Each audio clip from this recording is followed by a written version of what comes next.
Entonces, a nivel de pulmón, hay síndromes pulmonares y pleurales. Los pleurales son los más sencillos, que es el derrame pleural y el neumotórax. De estas dos entidades, en los libros se están hablando, pero cuando es del 100%, se encuentran esos síntomas y signos, ¿no? Cuando son menos, no se van a encontrar.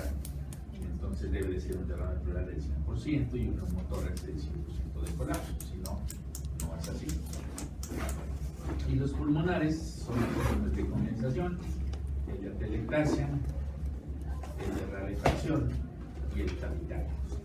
El de condensación, pues como dijimos que es una etiología diferente, pues los que lo provocan, pues son que condensa el pulmón, pues una neumonía, un cáncer del pulmón, una tromboembolia con infarto pulmonar, les da eso.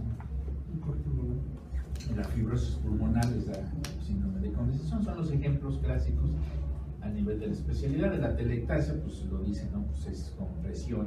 Habíamos dicho que atelectasia y colapso, pues algunos lo toman como sinónimo. Entonces, disminución del volumen posterior a la obstrucción. En este caso, la atelectasia tendría que ser total de todo un bronquio principal para obtener los signos a la exploración física. Entonces, la atelectasia pueden ser lesiones intrabronquiales o extrabronquiales.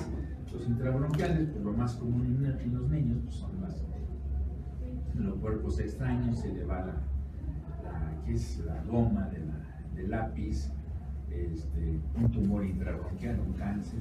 Extrabronquiales pueden ser los ganglios o bien también un cáncer que comprima el bronquio. Entonces es cuando se van a encontrar la atelectasia. Ayer es lo que eso les iba a calificar a sus compañeros. Ahí también tenemos un muchacho, un paciente de una atelectasia total, un joven de 17 años, y por un tumor, ¿no? Intrabronquial. Rarefacción solamente lo obtienen a lo que antiguamente era el enfisema pulmonar. Eso quiere decir que el síndrome es bilateral, ¿no? Porque es un enfisema pulmonar. Son las fases más graves de un EPOC. Antiguamente el EPOC de 71 lo clasificaban en tipo A y B, A bronquitis, B enfisema, y ahora ya los ponen conjuntos, pero hablar de EPOC no nada más es bronquitis y enfisema. Hablar de EPOC también incluye las bronquiectasias, las que son y la enfermedad de las vías aéreas periféricas, que es donde atacan primeramente los bronquiolos de 1 milímetro de diámetro, donde afectan inicialmente al fumador. Ahí es donde detectamos en la espirometría. Entonces, la rarefacción es una fase más avanzada del EPOC, que es específicamente el enfisema pulmonar, y donde más se ve esto es el enfisema buloso. Ya raramente veo yo enfisemas bulosos, sí los hay, pero sí hay casos, pero no tan frecuentes. Y el cavitario, pues se hizo una antigua escuela francesa antes, pues por la tuberculosis era muy común, entonces se decía, no, tiene una caverna, tiene en ese momento es donde decían que tiene un síndrome cavitario, pero si no fuera por eso, realmente nada más serían 3 síndromes pulmonares. Doctor, ¿el asma en cuál entraría? En el de rarefacción, pero eso solamente lo encontrarías cuando tienes la crisis asmática, ¿no? O un estado asmático donde hay hiperinsuflación, y es cuando encontrarías el de rarefacción. Para que te des una idea cómo siente un asmático, y es lo que ellos le llaman, algunos expertos le llaman el autopic, es decir, como hay un broncoespasmo, entra el aire y posterior a donde está la obstrucción por el broncoespasmo, el aire se está atrapando y no sale. Entonces, efecto de válvula exactamente, entonces se van hiperdistendiendo los alveolos, y entonces hay ese fenómeno de autopic, que le llaman porque es una presión positiva expiratoria y no puede. Entonces, para que te des una idea de cómo siente el paciente asmático, y solamente ahí es donde vas a encontrar el síndrome de rarefacción. A ver, trata de jalar el aire, pero no lo saques, no lo saques. Ahora jala más el aire, pero no lo saques, sigue jalando más el aire. No. Así lo siente el asmático, exactamente así se siente el asmático. Pero no saques el aire, mete el aire, pero no lo saques. Otra vez, ¿ves por qué sienten tanta disnea? ¿No? Entonces, ahí es donde puedes encontrar el síndrome de rarefacción, es el autopic. Y eso es lo que algunos expertos así le llaman. Es donde lo vas a encontrar solamente en ese tipo de casos, menos pues, usualmente del síndrome pulmonar. Y de los síndromes pleurales, pues el derrame pleural pues, pueden ser infinidad de patologías, ¿no? Puede ser líquido, y el líquido puede ser sangre, pus o simplemente líquido, ¿no? Entonces, si es pus, se llama empiema, si es líquido nada más, derrame pleural, o hidrotórax, también se llama igual. Si es sangre, hemotórax, y cuando hay puro aire, está colapsado, neumotórax, y si va combinado, pues le podríamos llamar pioneumotórax, es empiema, neumotórax combinados, hemoneumotórax, cuando el sangre está colapsado, o hidroneumotórax, líquido y neumotórax, como el caso de la 49, que ahorita está allá. Sí, Roberto, ¿no? Sí, Roberto. Allá está encamado. Bueno, pásame la siguiente.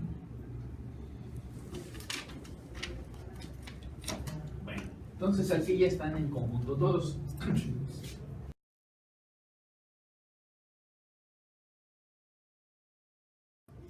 Entonces vamos a empezar por el síndrome de condensación. Bueno, antes de hablar de esto, pues acuérdense que la exploración física es lo importante. Entonces puede ser pasiva y dinámica o pasiva y activa. La pasiva es así como él está respirando tranquilamente, sin nada. Que generalmente los pacientes, cuando tienen la patología pulmonar o pleuropulmonar, de hecho ellos respiran superficialmente. Entonces eso es lo que vemos en la inspección, palpación, auscultación y percusión.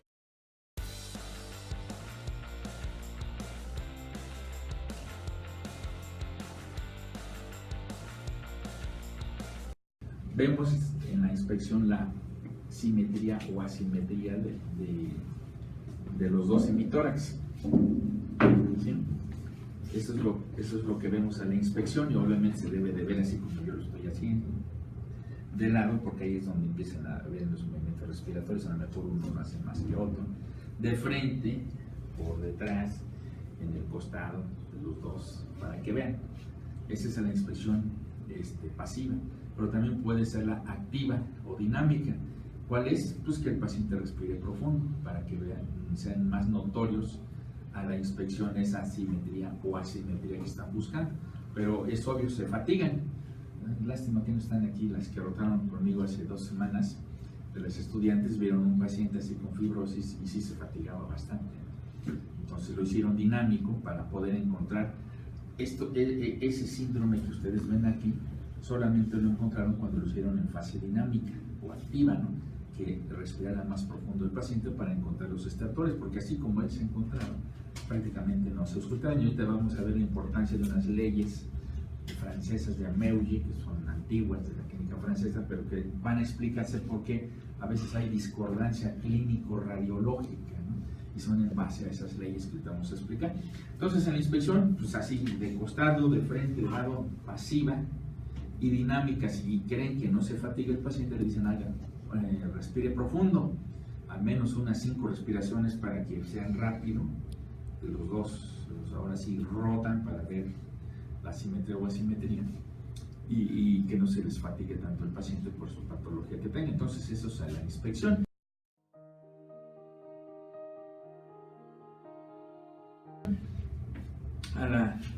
A la palpación vemos el frémito vocal o vibraciones vocales. Generalmente mis maestros a mí me enseñaron que de la mano lo que tiene más inervación que son estas partes. Yo es lo que hago, así. Pero ustedes deben de hacer su propia técnica, si quieren así toda la mano, o hay algunos que lo hacen bilateral. Yo generalmente lo hago con una para que lo vayan comparando. Hay otros que se acostumbran así. Puede ser de arriba a abajo, de abajo hacia arriba, a los lados, aquí también, como gustan. Y entonces en la palpación se ve prácticamente para determinar la simetría que vimos en la inspección, amplexión y amplexación, esos movimientos para confirmar lo que vimos en la inspección de la simetría. Entonces, la amplexación se divide en superior e inferior, y la amplexión es así. Hay varias maneras. Una es de un hemitórax y se compara con el otro. Hay algunos que lo hacen aquí, ¿sí?, en medio.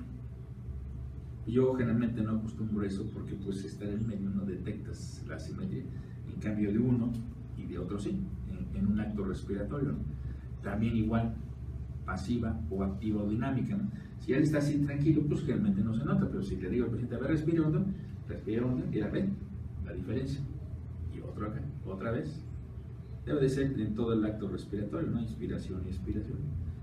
Pero hay otros que lo hacen aquí, en el esternón, a la mitad, y en la columna vertebral. Y así no lo detectan. A ver, pásale.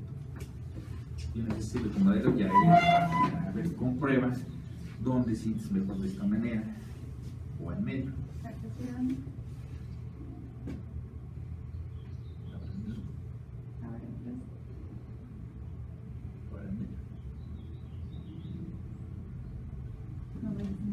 Mejor así, ¿verdad? Ya lo comprobó ella, que es mejor un emisor de 1 u 4, ¿no? Y las vibraciones vocales, generalmente ya les dije, yo realmente lo hago así. Y comparativa, cada técnica es diferente. Algunos lo hacen así, otros que no. Bueno, lo hacen en uno de arriba abajo, de abajo hacia arriba, esto es lo de menos, de acá los lados, de acá también. Y generalmente la amplexación superior es esta, aquí con la séptima cervical, y acá con la clavícula, igual activa o dinámica y pasiva. Así casi no se nota, pero si le digo, a ver, respira hondo, ahí se ve la amplexación superior, y acá es la amplexación inferior. Hay algunos que generalmente lo hacen así con las dos manos, así, pero yo generalmente lo hago así, y se demuestra más la movilidad, así de esta manera. Y hay otros que lo hacen así. Yo generalmente lo hago de esta manera. Igual, activa o dinámica y pasiva.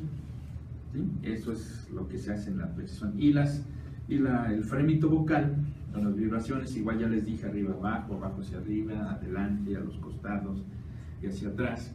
Y generalmente siempre los libros nos han acostumbrado a la palabra 33. Sí, pero eso es como se traducía, antes se leía mucho el francés.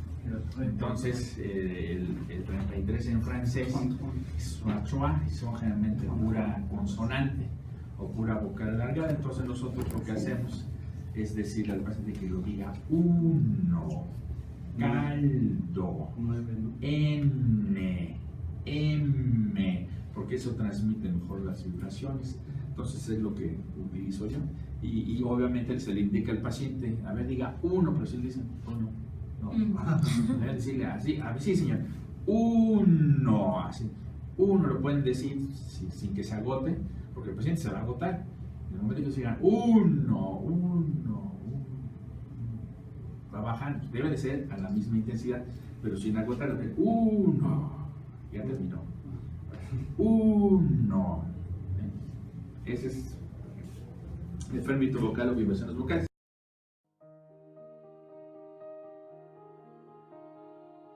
Y en la percusión, pues ahora sí también igual, de a los lados, adelante y atrás. Generalmente, pues eso sí necesitan hacerlo. ¿Ven? Es un claro pulmonar, es un típico claro pulmonar.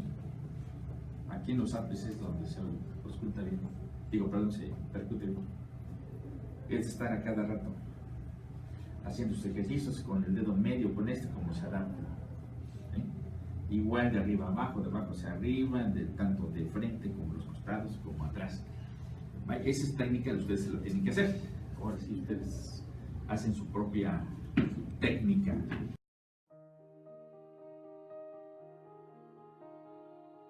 La auscultación, pues es igual con el diafragma del estetoscopio, igual pasiva y activo-dinámica.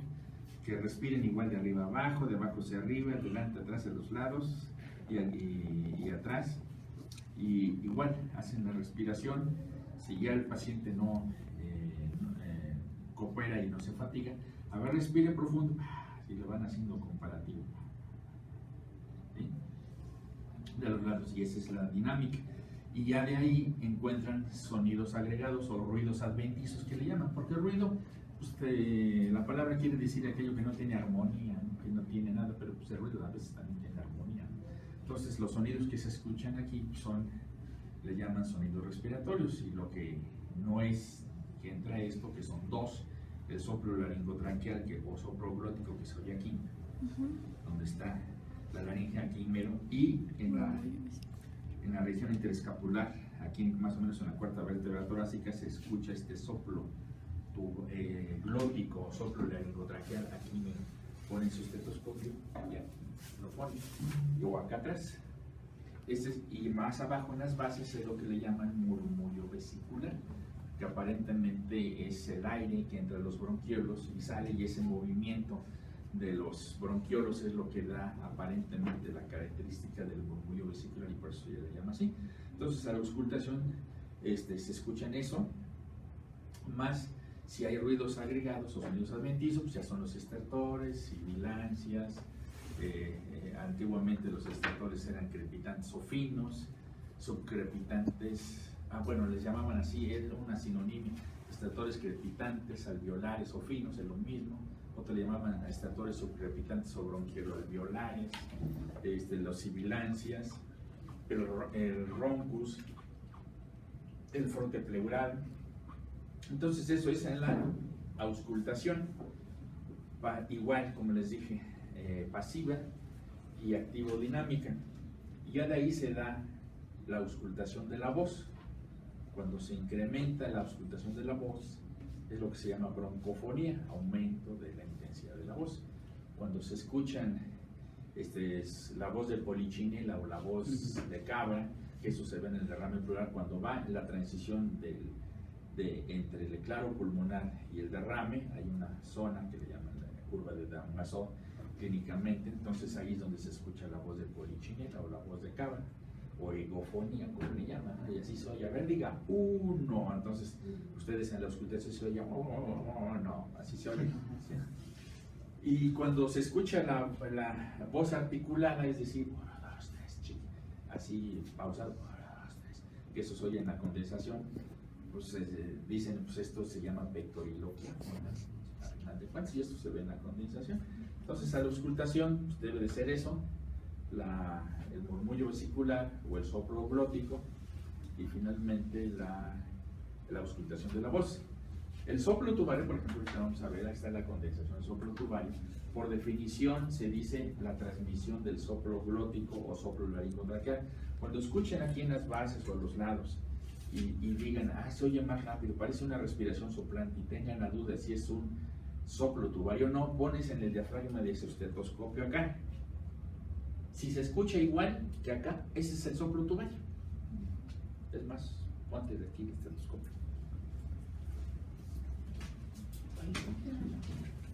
Ese es el soplo tubario. Esta es la transmisión del soplo glótico. Aquí está respirando tranquilo. Ahora sí, respira profundo.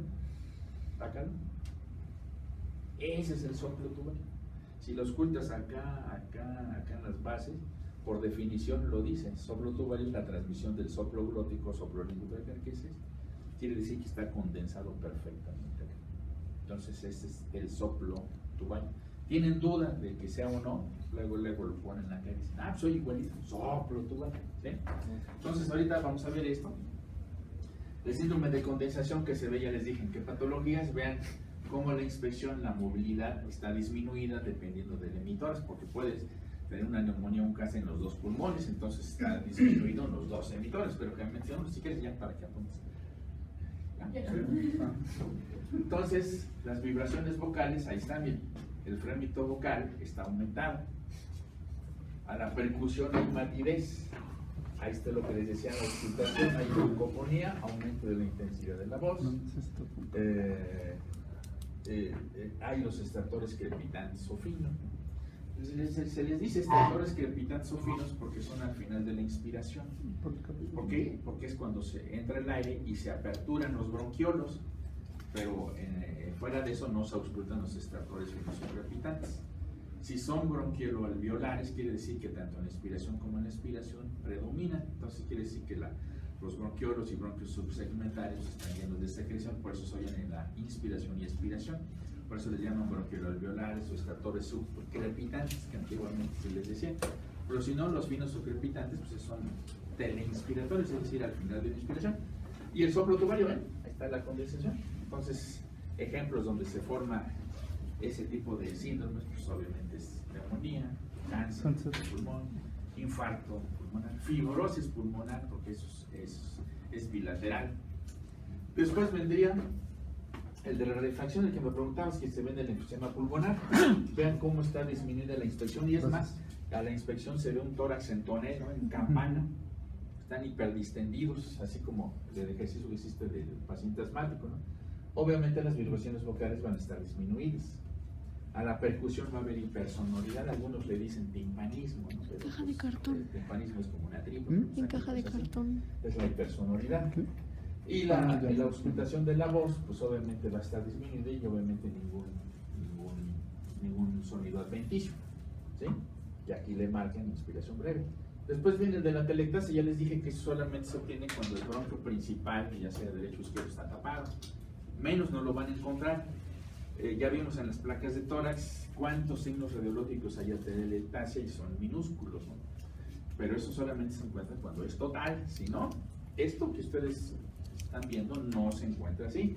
Es decir, está disminuida a la inspección, puede haber tiraje intercostal, las vibraciones vocales, obviamente ahí nada de que está disminuido, está abolido. La percusión es mate, y la auscultación de la voz está abolida, y los ruidos respiratorios abolidos, o sea, ausentes. Hay nada de que está disminuido, está todo abolido. Y eso ya les dije solamente, y así, fíjense, y ayer estaba así ese paciente. Tú lo alcanzaste a ver, ¿no? Axel, cómo tosían, le llamaban eso tos latónica, porque parece un latón, exactamente cuando si estuviera en una ánfora así de latón, así se oía su tos. Quiere decir que los ganglios están sobre las zonas tosígenas, sobre los bronquios, la división de la tráquea hacia los dos bronquios, y por eso se oía la tos. Es algo característico que lo debían de haber escuchado, ¿no? Y él lo tenía. Después viene el síndrome finalmente del cavitario, que ya les dije que solamente era de una caverna. Entonces, que era muy común en los pacientes con tuberculosis, casi igual que la condensación, excepto que las vibraciones vocales en la condensación están aumentadas, pero aquí están disminuidas porque es una ánfora, ¿no? Algunos hasta hicieron una subdivisión que le llamaban el síndrome anfórico, digo soplo anfórico, perdón. Y decían que en este tipo de patología que era tuberculosis había o soplo cavitario o soplo anfórico. Entonces, zona de hiperclaridad porque es una cavidad, vean la diferencia, y las vibraciones vocales están disminuidas, pero hay soplo cavitario. El soplo tubario, generalmente ya lo escuchaste, ¿no? Se oye así.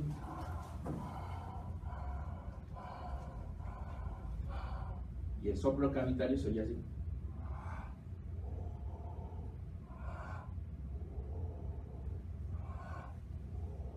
Ese es el soplo cavitario. Así se ausculta, es expiratorio. Pues eso ya casi generalmente yo ya no los esculto. Solamente en los hospitales de gran concentración como el INER, que todavía ven mucha tuberculosis, pero realmente pues ya no se ven así. Y ahí se escuchan también los estertores crepitantes.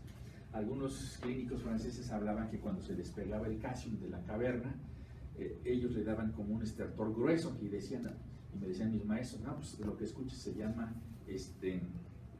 gargoteo, ¿no? ¿Qué es eso? ¿No? Y ellos me explican, no, pues es el calcium que se está desprendiendo de la caverna. Y así le decían gargoteo. Y dije, bueno, pues está bien, pues, como conocimiento, también. Que gargoteo, o lo llamaban también crujidos, dice. Y yo les decía, ¿por qué los crujidos? Pues es la caverna que ya está fibrosada, y al momento de entrar el aire se oye como un crujir de una puerta, y efectivamente sí se escucha. Decían, no, pues son crujidos y gargoteo. Bueno, se desprende el calcio, pero yo ya generalmente ya no encuentro eso, ¿sí? Y el soplo cavitario ya muy rara vez yo ya lo ausculto, generalmente es el soplo tubal. Y el soplo anfórico, pues casi le decían como una ánfora, ¿no? Lo metan en una olla y expiren o soplen y se oye así. Pero no lo puedo hacer, no, porque no tengo afuera. Ese sería el soplo cavitario, ¿no? Pero el de la ánfora se oye así como, pues soplen en una olla, ¿no? Y así, ese es el soplo anfórico, ¿no? Y después los pleurales, que son el de derrame pleural.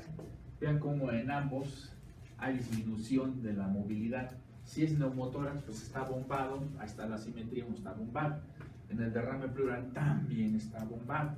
Aquí faltaría uno que es el que le llaman paquipleuritis, que es cuando hay fibrosis pleural. Y en este caso está al contrario, y es un derrame ya crónico, que lo único que hizo es achicar al pulmón, y entonces algunos le llaman síndrome de papillopleuris. Pero y ahí, en lugar de estar abombado el emitor, eso está al revés, está achicado, como el de la atelectasia. Entonces, el derrame pleural en los dos están disminuidos. También en los dos está disminuido el abulino. En la percusión, ahí está la diferencia. Hay hipersonoridad en neumotores y hay matidez o submatidez dependiendo de dónde es el nivel de líquido. Es donde encontramos la submatidez, y en el pleno derrame es la matidez. Y la auscultación de la voz en los dos están bajos. Puede haber frote pleural. El frote pleural solamente lo encuentra cuando se está haciendo el derrame. Ahí se escuchan exactamente como el frote de dos cueros, y ya al día siguiente ya no lo encuentran. Esto es lo que pasa en el derrame pleural. Alguien que ya tiene 10, 20%, lo pueden encontrar en ese momento, y al día siguiente, ya cuando se separan las dos pleuras, ya no van a encontrar frote pleural. Y disminuido los murmullo vesicular, ¿no? Ahí está. Ahí en el derrame pleural está la egofonía, voz de Polichinela en el trance entre la hipersonoridad y el derrame pleural. Bien, entonces esto, pues ya saben, ya les expliqué cómo explorarlo. A ver la que sigue. ¿Sí? Esto es lo mismo, se las sinteticé. Si quieren después se las paso, porque esto la modifiqué en relación a las presentaciones que ya les he dado, son más amplias porque hablan de patología, pero aquí ya más concreto. Es lo mismo que vimos en la diapositiva pasada, pero aquí un poco más amplio, ¿no?